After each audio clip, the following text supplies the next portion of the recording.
कृष्णा, राधे राधे। कैसे हैं आप सब लोग? हनुमान जयंती की बहुत सारी शुभकामनाओं के साथ आज की वीडियो हम शेयर करेंगे और देखेंगे घर पर बहुत ही सरल विधि से समस्त प्रकार की मनोकामनाओं को पूर्ण करने के लिए हनुमान जयंती की पूजा हम घर पर कैसे करेंगे। तो दोस्तों, बहुत ही सरल उपाय से आप लोगों को पूजा करना बताऊंगी और इस दिन से आप लोग ना छोटे छोटे 1-2 नियम ले सकते हैं जो हो सके कि कल आगे चल के आप लोगों को बहुत फ़ायदा देगा। तो देखिए, मंदिर में पूजा कर सकते हैं या मंदिर के बाहर कोई चौकी लगाकर भी पूजन कर सकते हैं। चौकी में हम पीला कपड़ा बिछाएंगे, आप चाहे तो लाल कपड़ा भी बिछा सकते हैं। इसके बाद देखिए, आपके पास अगर हनुमान जी की कोई फ़ोटो तस्वीर है तो आप उनको ज़रूर ले लीजिए। यहाँ पे देखिए राम जी बना हुआ रहते हैं। अगर फ़ोटो में राम जी है तो अलग से आपको राम जी की कोई फ़ोटो लेने की ज़रूरत नहीं है। लेकिन अगर कहीं राम जी बने हुए नहीं है फ़ोटो में, तो आप अलग से राम दरबार या राम जी की अलग से फ़ोटो वगैरह ले सकते हैं, क्योंकि राम जी के बिना हनुमान जी कोई भी पूजा अर्चना स्वीकार करना तो दूर, उस पूजा के सामने आते भी नहीं है।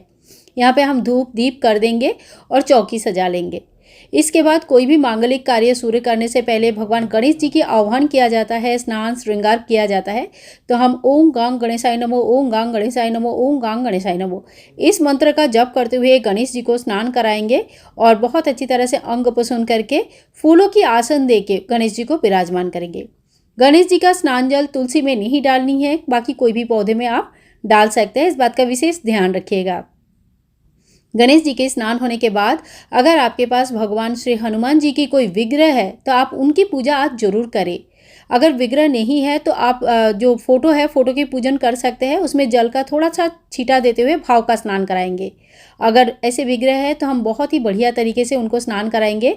आप चाहे तो पंचामृत से स्नान करा सकते हैं, कच्चे दूध से, या सुगंधी स्नान भी करा सकते हैं।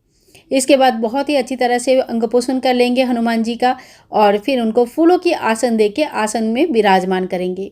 हे भगवान हनुमान जी, अगर पूजा में कोई भी कमी रह गई हो, कुछ भी गलती हो गई हो, तो आप हमें माफ़ करना और हमारे समस्त मनोकामनाओं को जरूर पूरा करना। बस यही कामना करते हुए सबसे पहले गणेश जी को हम टीका करेंगे। ओम गांग गणेशाय नमो, ओम गांग गणेशाय नमो, ओम गांग गणेशाय नमो। इसके बाद देखिए, राम जी की फोटो, विग्रह, मूर्ति जो भी है आपके पास, उनको तिलक करेंगे। हनुमान जी के लिए इस तरह का तिलक बनाया जाता है जिसमें ऑरेंज कलर का सिंदूर होते हैं और इसमें घी डाला जाता है। घी गाय का जो घी होता है वही यूज़ किया जाता है। इस सिंदूर को आप टीका के हिसाब से कोई भी लेडीज़ भी भगवान को चढ़ा सकते हैं, बट जो चोला चढ़ाया जाता है, मतलब ज़्यादा घोल के पूरे बॉडी में लगाया जाता है, चोला चढ़ाना कहते हैं उसको, ये कोई पुरुष ही करते हैं। इसमें लेडीज़ चोला नहीं चढ़ाती है, ध्यान रखिए। पूजा अर्चना, उपवास इत्यादि, रामचरितमानस पढ़ना, रामायण पढ़ना, कोई भी बुक पढ़ना आप आराम से कर सकते हो। अपने अपने घर की परंपरा के अनुसार पूजा अगर नहीं होती है आपके घर में लेडीज़ के द्वारा, तो आप फिर इस पूजा को मत कीजिएगा। लेकिन ऐसा कोई मना ही नहीं है कि कोई भी भगवान का पूजा कोई लेडीज़ नहीं कर सकती। शुद्धता को बजाय रखते हुए इस पूजा को किया जा सकता है।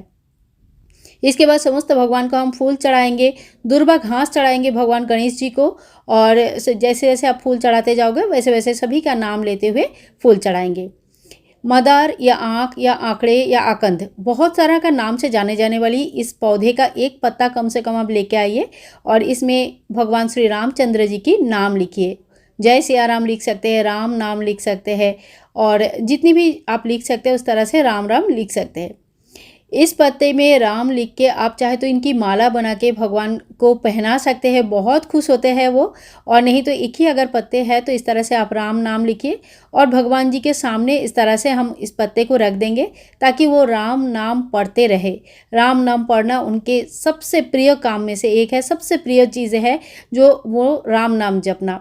तो इसी तरह से एक पत्ते में हम और भी राम नाम लिखेंगे और यहाँ पे रख देंगे हनुमान जी के सामने, ताकि वो खुश रहे और हमें आशीर्वाद भी करे, हमारे पूजा को स्वीकार करे। तो इस तरह से देखिए, हमने भगवान को फूल इत्यादि चढ़ा दिया। इसके बाद हम इत्र चढ़ाएंगे। इत्र सुगंधी होते हैं। गर्मी के समय आ गया है, गर्मी में सुगंधी का विशेष तरह से प्रयोग किया जाता है। चाहे फूल चढ़ा के हो, चाहे इत्र चढ़ा के हो, चाहे चंदन चढ़ा के हो, सुगंधी का जरूर प्रयोग किया जाता है।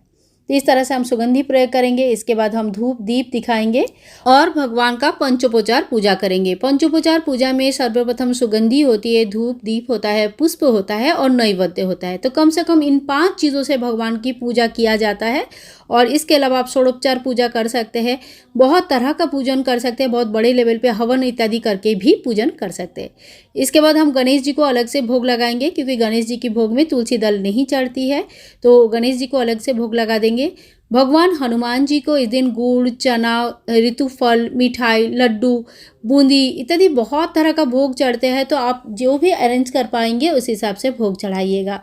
और इसके बाद जल चढ़ाएंगे भोग के बाद। और इसके बाद देखिए, आज जो है ना कुछ पाठ जरूर करनी चाहिए। कभी भी हम लोग पूजा करते हैं तो साथ साथ में पाठ करना बहुत आवश्यक होता है। आप चाहे तो आज से सुंदरकांड का पाठ कर सकते हैं, रामायण पाठ करना शुरू कर सकते हैं। देखिए, रामायण एक दिन में तो ख़त्म होता नहीं है, तो आज के डेट से आप शुरू कीजिएगा, जब तक आपका चलेगा रामायण पढ़ना, एक नियम के हिसाब से रामायण पढ़ना शुरू कर सकते हैं। और अगर ये बड़े पाठ है नहीं कर सकते तो आप हनुमान चालीसा जरूर पढ़ लीजिएगा। उसमें ज़्यादा समय नहीं लगता है। अगर आपको पढ़ना भी नहीं आता है तो कोई बात नहीं, आप मोबाइल में लगा लीजिए और थोड़ा सा हाथ जोड़ करके भगवान के सामने आँख बंद करके बैठिए, सुनिए, उससे भी आपको बहुत फ़र्क पड़ेगा। तो देखिए, इस तरह से अगर पढ़ना आता है तो बहुत अच्छी बात है, पढ़ लीजिए, नहीं आता है तो सुन लीजिए। लेकिन हनुमान चालीसा का पाठ करना, सुनना और सुनाना बहुत ही ज़्यादा आवश्यक भी है और अच्छा भी रहता है। पाठ होने के बाद बुक को भी हम यहीं पे रख देंगे। फूल जो हाथ में था वो बुक के ऊपर ही हम रख देंगे, एक तिलक कर देंगे। आप चाहे तो बुक को भी धूप और दीप दिखा सकते हैं, क्योंकि पाठ से ही हमारा ज्ञान बढ़ता है। और बुक जो होता है ना, भगवान तुल्य होते हैं। तो जो पढ़ाई, जो पुस्तक होते हैं, इनको हमेशा ही ससम्मान रखना चाहिए। पूजा अर्चना इनका भी करना चाहिए, देखभाल ऐसे करना चाहिए अपने बच्चे की तरह। तो इसी से हमें ज्ञान मिलती है आगे बढ़ने की। बस इसके बाद हम आरती कर लेंगे, और आरती सबसे लास्ट में किया जाता है। सभी घर के मेंबर कम से कम इस समय, आरती के समय, एक जगह हो जाइए और भगवान, सबसे पहले गणेश जी की आरती कर लीजिए, उसके बाद भगवान हनुमान जी की आरती कर लीजिए। नहीं आता है तो मोबाइल में चला लीजिए और आरती कर लीजिएगा, ठीक है। और आरती फिर आप लोग भी ले लीजिए, पूरे घर में आरती को घुमाइए। किसी भी प्रकार का बाधा विपत्ति, ऊपरी बाधा अगर रहते हैं, भूत प्रेत इत्यादि, बच्चे डरते हैं कि कोई भी आपका कोई क्षति करना की कोशिश कर रहे हैं या कुछ भी प्रॉब्लम है, तो ये हनुमान जी की पूजा के बाद कोई भी नेगेटिव एनर्जी घर पर रह नहीं सकते। उनका जहाँ आह्वान किया जाता है भगवान श्री रामचंद्र जी के नाम लेके, उस घर में किसी भी प्रकार का नेगेटिव एनर्जी ठहर ही नहीं पाते हैं। बस हमारी भक्ति की वजह से, हनुमान जी के आशीर्वाद के वजह से 1 सेकंड में आपके घर जो होता है ना, एकदम से बिल्कुल क्या बोलते हैं, नेगेटिव एनर्जी छोड़ के चली जाएगी, भाग जाएगी, बस रह नहीं पाएंगे। तो आज की पूजा विधि आप लोगों को कैसे लगा जरूर बताना। और हाँ, आप दक्षिणा चढ़ाना बिल्कुल भी ना भूलें। पूजा में बहुत सारी कमियां रहती है, हमने बहुत सारी गलतियां होती है, तो दक्षिणा से वो सारी कमियां कम हो जाती है। पूजा अच्छी लगी तो please like, share and comment, channel को सब्सक्राइब करके रखें। मिलूंगी नेक्स्ट वीडियो में, तब तक के लिए हरे कृष्णा, राधे राधे, जय हनुमान जी।